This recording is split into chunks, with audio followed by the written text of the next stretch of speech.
as it is now, then we'll carry on. Okay. Okay. Yeah? Okay. Okay, well, let's just start with a moment of quiet, just to be present, to gather ourselves here. Take a deep breath and just let yourself relax.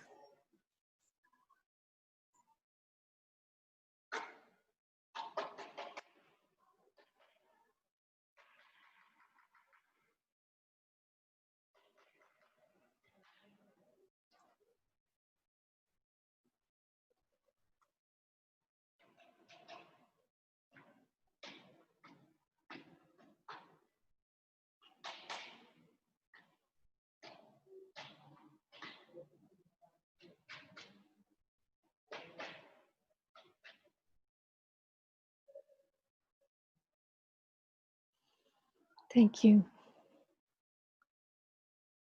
So, what I thought today is that we could continue with our exploration of the self.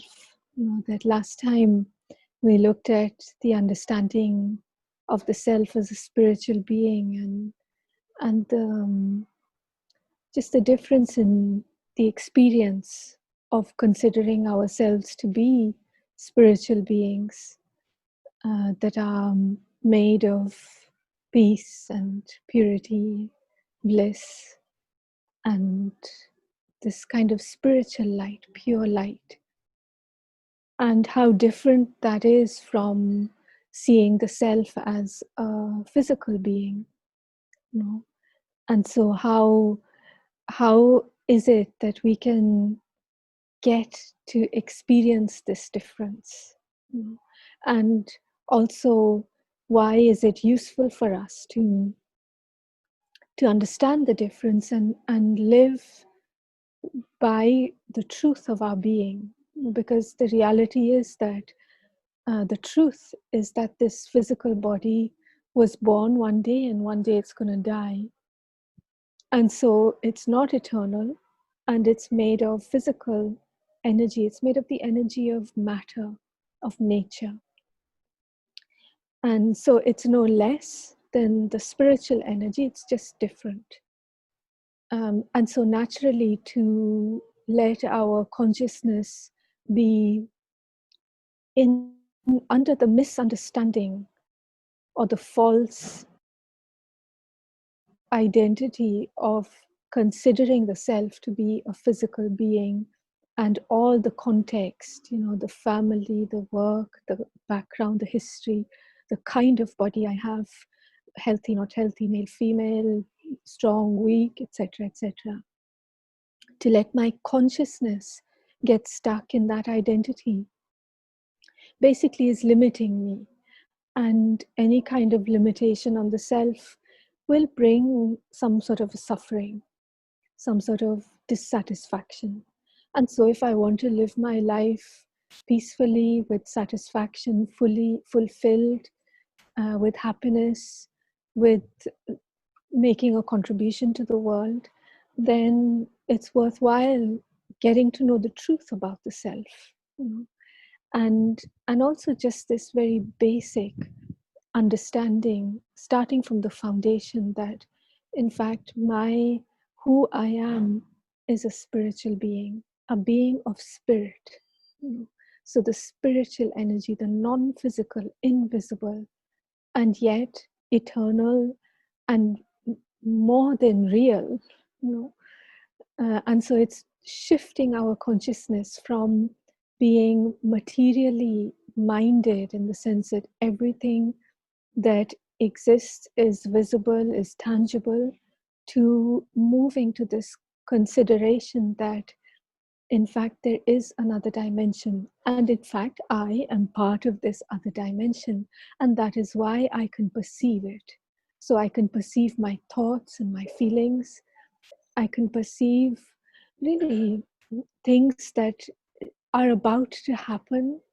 I can perceive the atmosphere, which is not visible. What is visible is maybe two people were arguing badly, and then that was over and someone else comes into the room. and can pick up that there was something just happened here. I don't know what, but I can feel that there's some energy, the vibrations.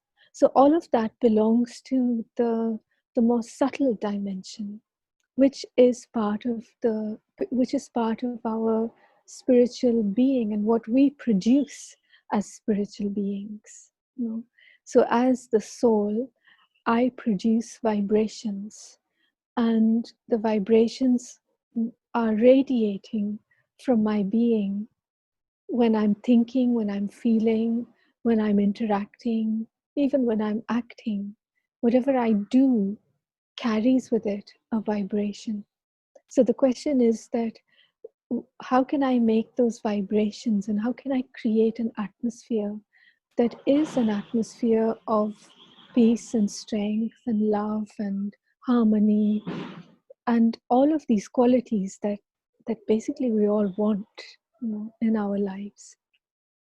And so in a sense the theory is very simple, is just that when I'm aware of who I am as a spiritual being, then those vibrations become very strong and very and begin to move. So they're not dormant inside. So the energy of peace begins to wake up and begins to fill my mind, fill my vision, fill my attitude, my actions, my interactions, and the environment that I'm in. It fills my body, it fills the you know, if I'm preparing food, it goes into the food. If I'm eating food, it goes into the food that I'm eating. If I'm, you know, writing something, it goes into that. If I'm creating something, whatever I'm doing, if I'm cleaning, if I'm washing, that energy of my being is going into whatever it is that I'm doing. And so because it's going into that, it then has a ripple effect. And of course we need to keep doing it because the opposite energies are also pretty strong, you know. So it's very easy for the vibrations of peace to meet an atmosphere of a lot of sorrow or negative energy. And so depending on what is stronger, you know, the energy of peace will last longer or not as long. And I need to sustain that. And so this is our challenge at the moment, is how much can I remain in the consciousness, in the awareness of considering myself to be a spiritual being, whilst living in this atmosphere that can go from being very ordinary to being extremely negative and full of a lot of suffering. You know, so sometimes the atmosphere is just ordinary, it's normal, you know, what's considered normal in today's world. And other times it's really deep suffering, which includes violence, it includes disrespect, it includes all sorts of violation of um, our integrity, of our peace, and of the principles with which we might wish to live by, you know, which could be freedom, it could be a mutual respect, it could be a kind of openness and honesty with each other, for example. And so that's why it's really worthwhile practicing considering the self to be a spiritual being. So even as I'm sitting here and I'm speaking, or as you're listening, it's possible to practice this, you know, because I can just simply keep the awareness of who am I as I say these words, you know, that it's not the mouth that is speaking, you know, it's not the eyes that are going, you know, that are looking, or the eyelids that are closing and opening, but there is I, the being, the living consciousness that have always existed. And in this moment, present moment in time, I am here, settled in this context. But one thing that I'm aware of is that this will change. Second by second, it's anyway changing. But my awareness of who I am, that is what gives me a constancy, it gives me a stability in the midst of all of this change. You know? So sometimes the change is just the movement of time, and we can keep up with that. It's not so difficult because it's, I mean, we say, well, time is speeding up, but it's still, second by second. But it's when the change happens suddenly and maybe unwanted, unexpected, unpleasant change, that's when it becomes more difficult to actually maintain the the sense of uh, you know of actually saying, okay, well, whatever's happening is good. Whatever the changes are happening is meant to happen. And that's where we need the awareness of the self as a spiritual being, so that we can have some sort of a stability inside. Because most of the time, we can't determine, we can't choose what changes happen. Sometimes we can, but very often the situation just changes, and we have no say in the matter. And so there might be laws, there might be, some sort of uh, natural, disaster. There might be the pandemic as we see it now, and which has so many things behind it, so many interests and so many um, various, you know, situations that have then created this situation. So, you know, all of those may be changes that I don't particularly want, you know, but they're happening, and maybe they're happening very quickly, that are changing my whole lifestyle. But what is it? Who am I in spite of all those changes? And what am I? That these changes do not necessarily define who I am. And it's when they define who I am that I become a slave to the situation. So I can, when I'm aware of myself and I have that stability and that sense of security because of knowing that I am a spiritual being, then I can choose how I respond and how I adjust to these changes. So it's very, very useful and very practical to develop the practice of what we call soul consciousness, the awareness of the self as a soul, the awareness considering the self to be a spiritual being as my first and primary identity. And that next is my identity as a human being. So I have a human body, and I am the spiritual being in the human context. And then next is my roles that I play as a human being, which can be through my relationships, through my job, through my interests, whatever it might be. And so it's very useful to extract our identity from places where it doesn't belong.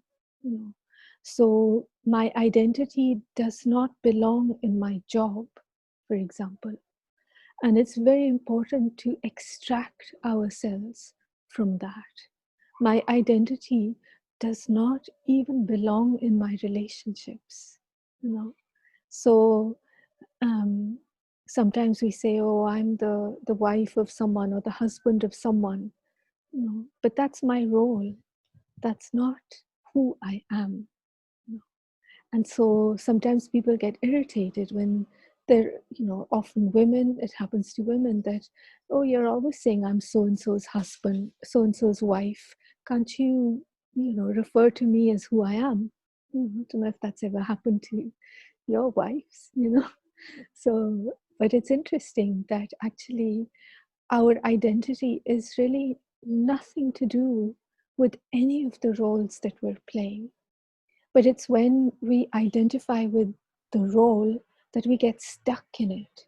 And then we, get attached to that role, and that it should be in a certain way, people should behave in a certain way, things should go in a certain way. And and then we take a lot of sorrow from things when they don't go in that way. And so extracting my identity from the external context to being focused on who I truly am, that is what will help us to experience the stability. And so we need to find ways of how to practice that, because it doesn't come just that easily. So the theory can be fairly understandable, manageable, and maybe we've all heard about this anyway, that Atma, Meri Atma, but actually this understanding that in fact it's not Meri Atma, but it's I, the soul. I don't have a soul, but I am that soul. And so just putting the focus of our attention where it needs to be changes everything in terms of our vision. So when I position myself at the center of my forehead, behind the eyes, so I am looking out through these eyes, I am the one who's speaking through the mouth. I'm the one who's directing the brain, which is doing all sorts of amazing things for this body, keeping it going. But if I wasn't there, the brain couldn't do anything. You know?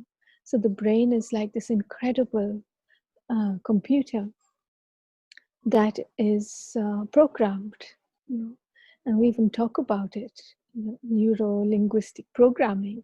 So it's literally called the brain is programmed, but it's up to me to reprogram it, to retrain the mechanisms that go on inside.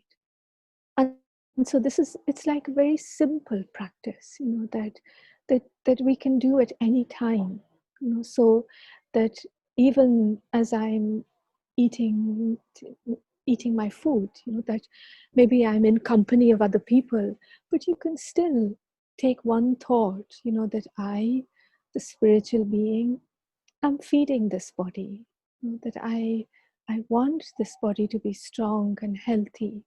And so I send this energy of peace. I am peace. And I share this energy of peace with this physical food that's on my plate. And I'm grateful for that. And then I accept it with love. And I allow it to go into my body, become part of my body. And so the vibrations that it carries are the vibrations of spirituality, of soul consciousness. And that will then in turn help me to create thoughts that are peaceful, that are loving, that are pure, are respectful, are elevated, that are positive.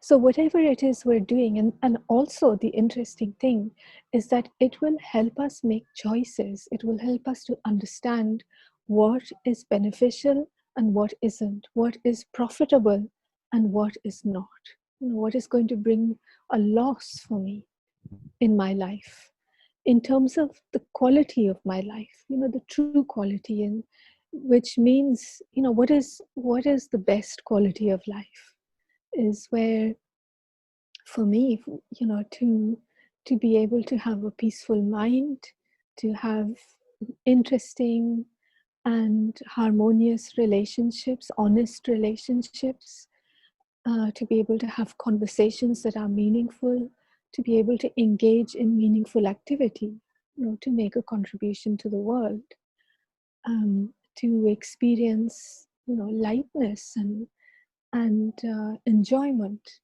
in my life, for example. And so I think mostly everyone wants a variation of that, more or less. And probably we each would add something, change something within that description. But, and probably maybe some people want something completely different, and that's fine too. But the question is that if I want to develop if I have this aim in my life, then I need to make the preparations so that I can access this energy in my everyday interactions.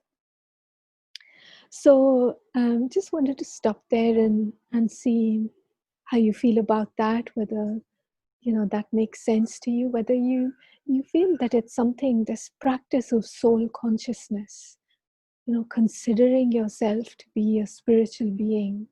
Is it something that's familiar to you, something that you would like to develop, or that you are developing? Anyone like to share anything?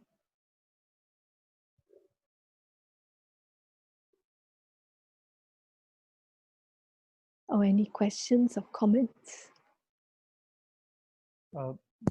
Radha, can you hear me? Please, yes. Yeah. So Abhijit here. Sorry, I haven't put on a Hi. video. Yeah. Okay. So I just wanted to know, while I think everyone is striving towards soul consciousness, but I think that our relationships are actually defining us more, and probably the image that we've held of ourselves is also defining us more. So I think it's going to take some time, and I also feel that it's difficult to de-link from your roles, your role plays Mm. as you call them. Mm. So it's not an easy journey, because Sure. if when you start to identify with yourself, with your soul, then you're also trying to look at the people around you also as just soul beings. Mm. But whereas when you're living under the same roof, there are relationships and there are expectations out of those Mm. relationships. So yeah, I mean, I agree with you, but it's a tough call. It is. It is. But the thing is that I think, we're called to make choices in our lives, and very often the tougher something is, the sweeter the fruits, actually. So, not meaning that in order to achieve anything, you have to labor and, slog and all of that. Not meaning that, but meaning that um, any kind of high principle, which is not just a question of, going with the high principle because it's a high principle, and you want to be able to say, oh, I follow high principles.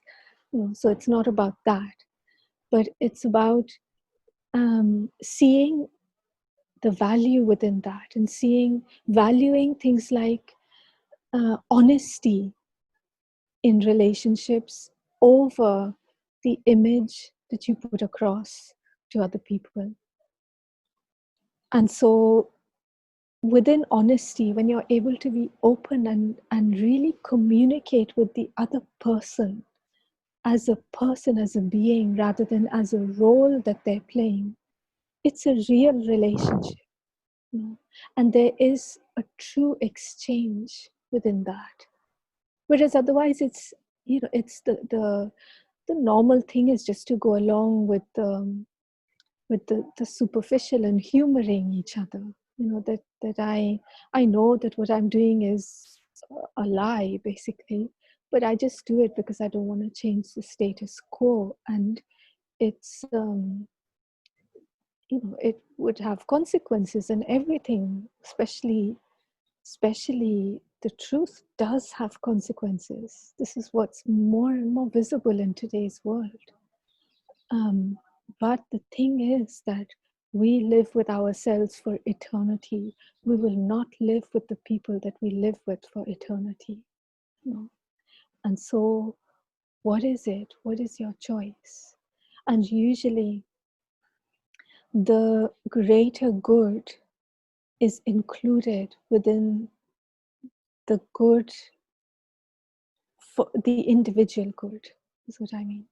And so, um, although it might seem like, well, I'm running after my truth, and isn't that selfish? Because I'm messing up my, the status quo, and which results in someone getting really upset with me and, thinking I've changed, and or thinking I've become distant or whatever it is. But actually, if I'm able to um, really use the truth and use that honesty, maybe I will actually come closer to the person and understand the person more in a way that maybe I've never understood them, and able to communicate and see behind what they're saying, because people want to be understood. They want to People want intimacy, but in intimacy, not in a physical sense, but in a sense that I feel close to you, even though, like with friends, or with people in the family, very often we long for that sense of closeness, but the quality of interactions just makes us more and more distant, you know, because maybe we feel we have to behave in a certain way. But do we really? Do we really have to? This is what they've told us, this is what they've taught us. But what is it that I choose within all of that? And I think, Abhijit, you're right that it does take time, because it's also a question of power But that we I agree one thing, Radha, that mm, you touched upon a very good point about being honesty in bringing honesty to your relationship, mm, or just sorry, honesty to your communication. mm, And now, when I've communicated with my children without bringing the role play or the relationship of a father, and sometimes just be very honest with my thoughts, I think I've cut more ice with them than mm, I do when I'm trying to be the father, because I think then even their minds are always churning out thoughts that, oh, he's saying this because he's speaking from a position of, of well, I course. say a power. So yeah, that's an Mm, interesting point. Very interesting point. mm, yes, yes, and I mean, it's a very powerful and beautiful practice to see your children also as spiritual beings in little bodies, that the body hasn't grown yet or is growing, but the soul is, an old soul probably. And to allow them Um, to nurture themselves, I think that's also very yes, important, to give yes, them the space and the freedom to nurture themselves, mm, rather yes, than just wanting to keep watering the plant always, mm, and having an expectation that it should grow in this manner and it should right, be green with leaves. yes, I think that's also an interesting yeah. yes, yes, yes. I mean, it's definitely a constant um, verification as a parent, to check and see that you are being honest and playing the role. So we do need to play the role, but it's there's a difference between playing the role when you need it and identifying with the role, so that actually you don't play the role very well.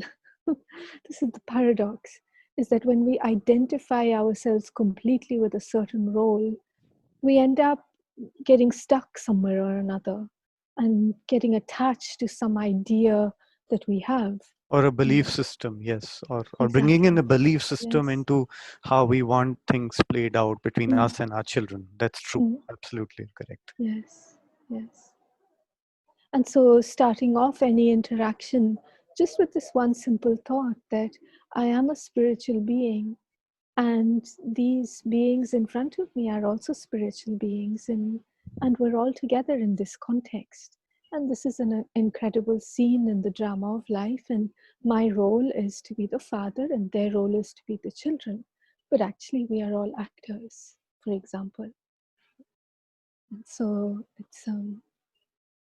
I think this is the training that we can give to our minds, the retraining, which is unlearning a lot of things that we have picked up and thought were for real, and thought that this is just how it is and how I should be, and so a lot of the voice, the expectations are internalized, that no one's telling us this anymore, but we've internalized it so much that it's as if someone's always in there telling us what we should and shouldn't do, which is very different from the voice of our conscience. which will give us an indication, clear indication, that if you do this, then this thing will bring you benefit, and this thing will bring loss. So it's very different from the voice of morality.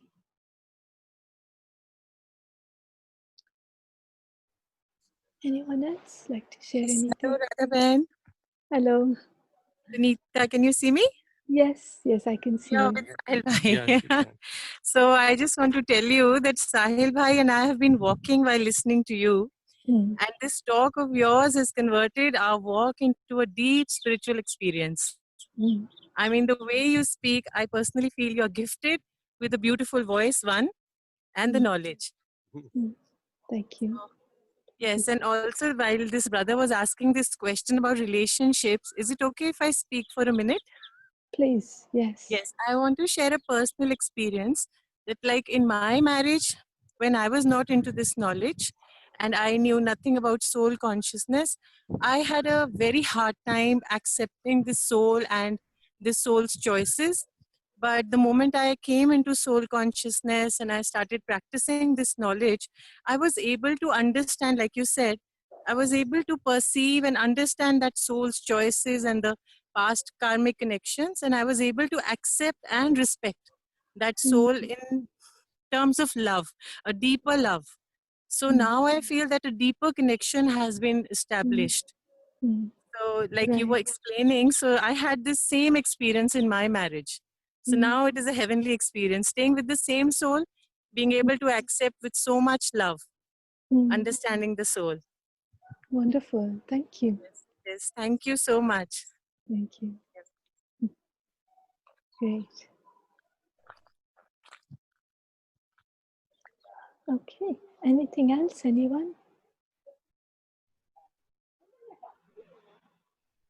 Otherwise, we can have a meditation now. Maybe. Yeah. Hundan, do you want to say something?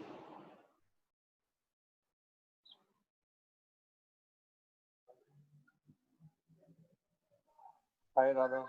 Hello. Hi, how are you? Good. Good. Beautiful, Radha, what you explained. Just one more thing that, when you're talking to people and you still go into a meditative state, is that effective or is just passing time or killing time that's not productive? When you're talking to people. Yeah, you could be just, you could be in a conversation, but you still could go into a different zone.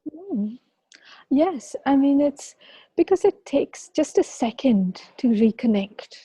So it doesn't mean that we want to not listen to the other person. So we want to have a meaningful exchange when we're with someone. We want to be there for them. But it's like our mind is capable of doing many things at the same time. How often have you been talking to someone or listening to someone and thinking about something else? And however, you've listened as well, but maybe not completely. And so I think it's not, I'm not saying that we want to do that, but it just takes a moment to connect with who I am and just reset my awareness. Just simply be there in another way. Just refresh who I am, what am I doing, what's my intention, and then continue listening, continue speaking. And it just keeps me on another level. So, Hamri, did you want to say Yeah. something? Yeah, Yes. please. Yes. So I was, I absolutely agree with you when you said you have to start, start reiterating and practicing that I am a soul, Mm, and everybody is role playing, which is very perfect. But I think we've been living for. I mean, if somebody's 40, somebody's 45. We've been just be. It's very difficult, like Abhijit said, to change the mindset specifically in terms of your relationship with people. For example, you could you could have a sibling, brother or sister, or your father or somebody who you are in your mind ready to portray him also as a soul, but the way they are reacting with you or behaving with you or playing games with you or doing things, how do you tackle that, because you might accept it, you might acknowledge that I am a soul, he is a soul, she is a soul, and they are all playing, they are all role playing. But how is it that you train your mind or train yourself to accept that something might be having some actions might be happening repeatedly, that you are not able to at one point you just are not able to you know um, tolerate them, or maybe not cope up with them. Mm. How do you do Yeah, that? I mean, I think it's seeing the self as a spiritual being and as an actor brings a little bit of humor into it. It's a little bit like the story. Sometimes there's one teacher, Dr. Prashant. I don't know whether you've heard him at any point, but he sometimes gives this example of the story of Cinderella. So Cinderella had these two ugly sisters, and if you're watching a theater and you see Cinderella coming up on the stage, and then one of the ugly sisters says something or does something, and the uglier it is, the more you are entertained. And in the sense, it's like she is playing her role in really, really well, because that's her part, is to do to do nasty things, or to behave in a certain way. And so you see it as people clap even more, like, wow, she was such a good actress. And the thing is that it's sometimes just seeing, like, when people behave in a certain way, to see that, like, gosh, I mean, this is their part. It's their part to just completely make a complete mess of things, or it's their part to deceive, or to play games.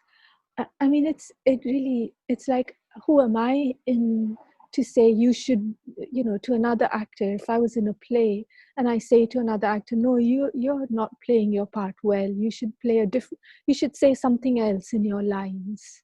That, I mean, it's not my part. Why do I have to say anything to them? And so the thing is that the only thing I can do is to develop my consciousness as a spiritual being, and this will give me power. You see, this is the point of it, is that when I practice this, forget about what they're doing. They will just continue, irrespective. Maybe they change, maybe they never change, but that's not, that's nothing to do with me. It's not my business. And so my only business is how I am interacting. It might be that I choose to lay the cards on the table and point out certain things. And with my practice of soul consciousness, I might have developed a lot of clarity. I might have become articulate.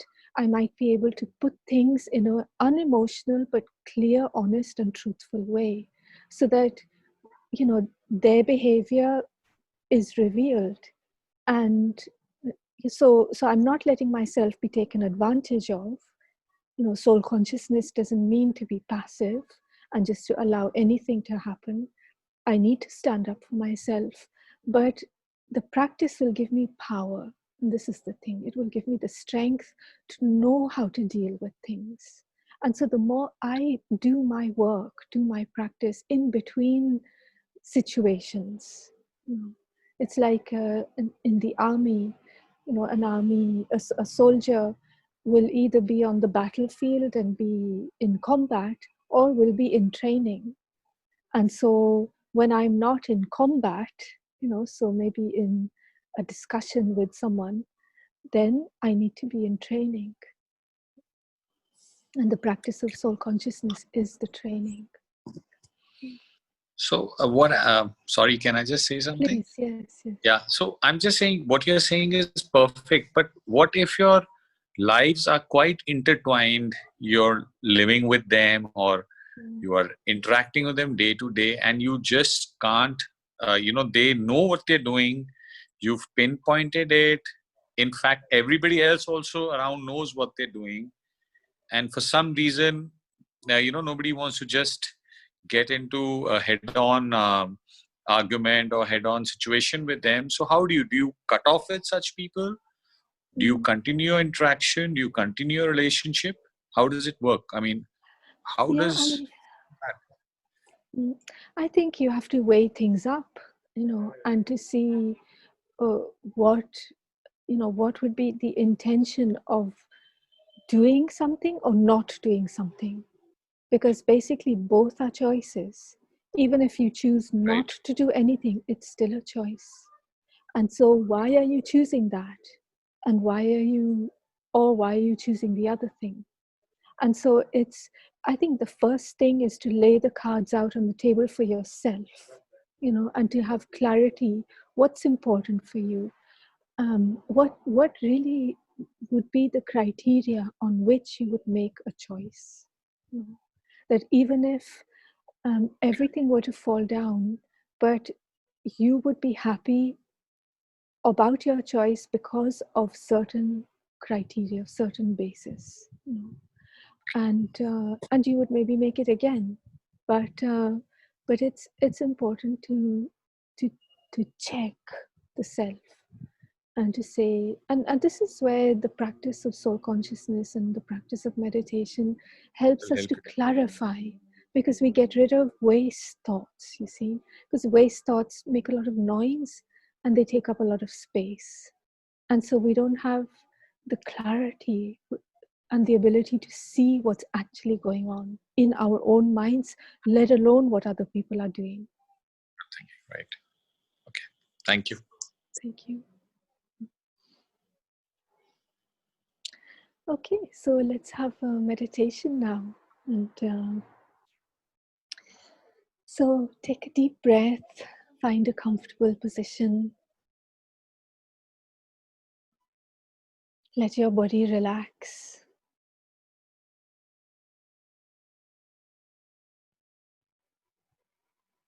Just feel any tension washing away.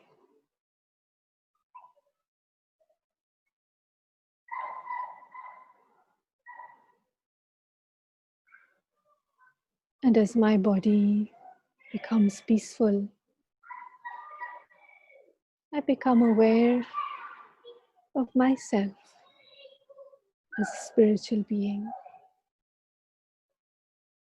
as that beautiful light shining in the center of the forehead.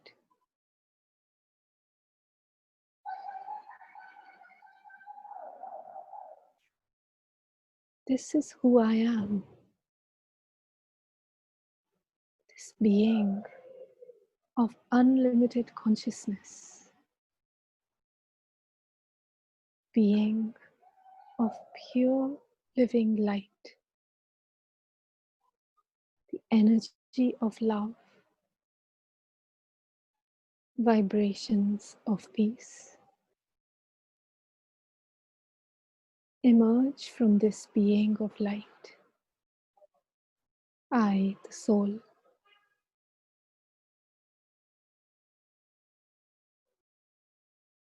I take a moment to stabilize myself in the consciousness of myself as the soul.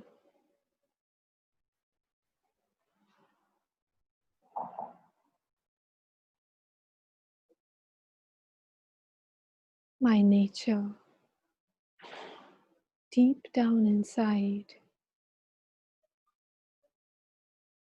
is purity, bliss, love, peace, and power.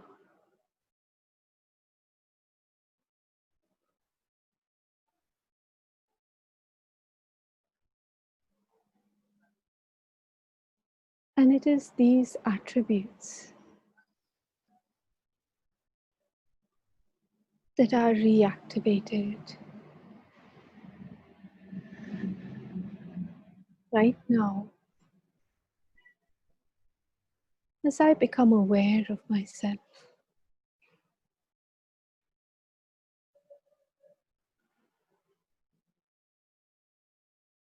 as I feel again the lightness and the subtlety of my being,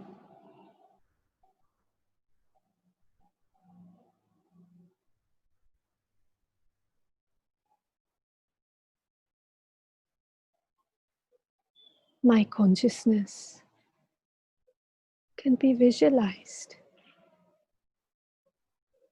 as a nucleus of light.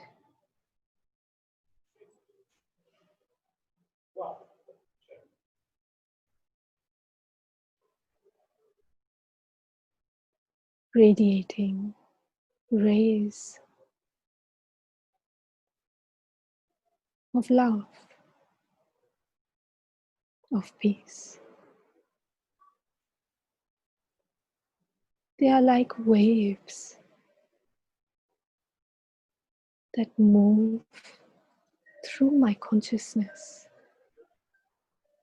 through my body, out into the atmosphere,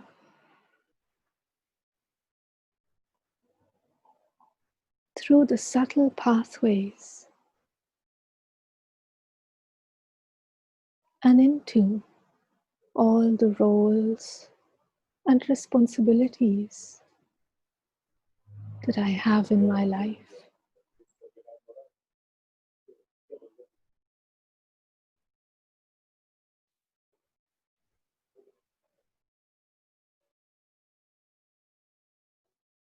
I watch this current of energy flowing,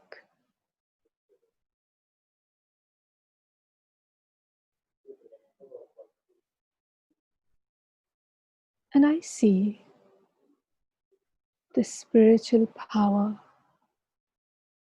of pure love going into my relationships, the power of truth and honesty into my interactions and my dealings,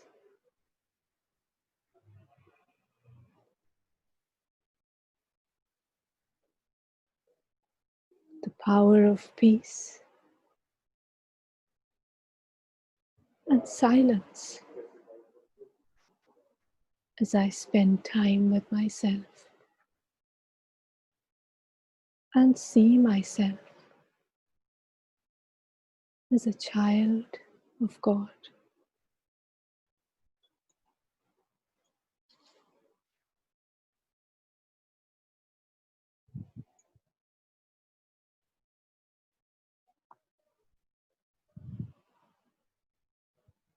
I take a moment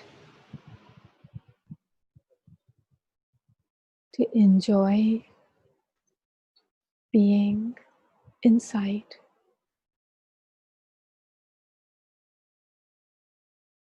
in this inner space in my consciousness that is so light and bright.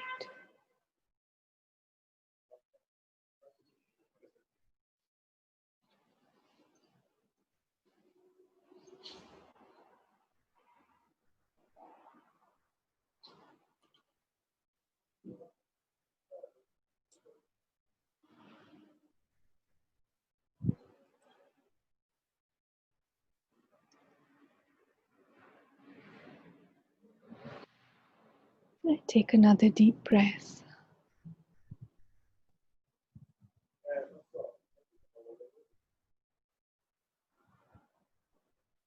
and I feel the energy of my physical body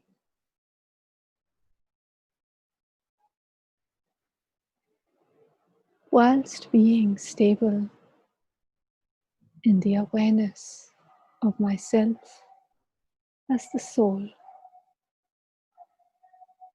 the living, conscient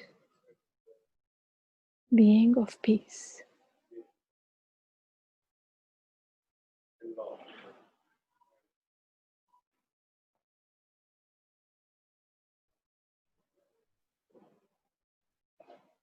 I feel how even my body is peaceful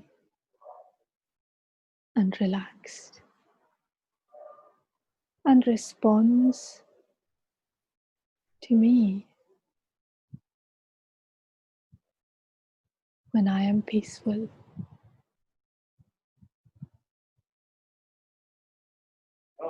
My vibrations of calm and silence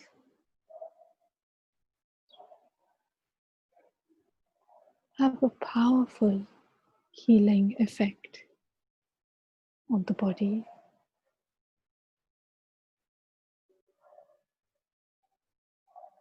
And so gently, I bring my awareness to myself as present in the center of the forehead, just behind my eyes. That is my position within the body. And so I now look through these eyes. I feel my hands and my feet.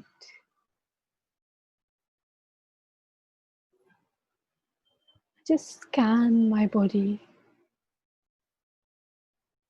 remembering who I am and sending waves of calm and relaxation as I prepare myself to interact.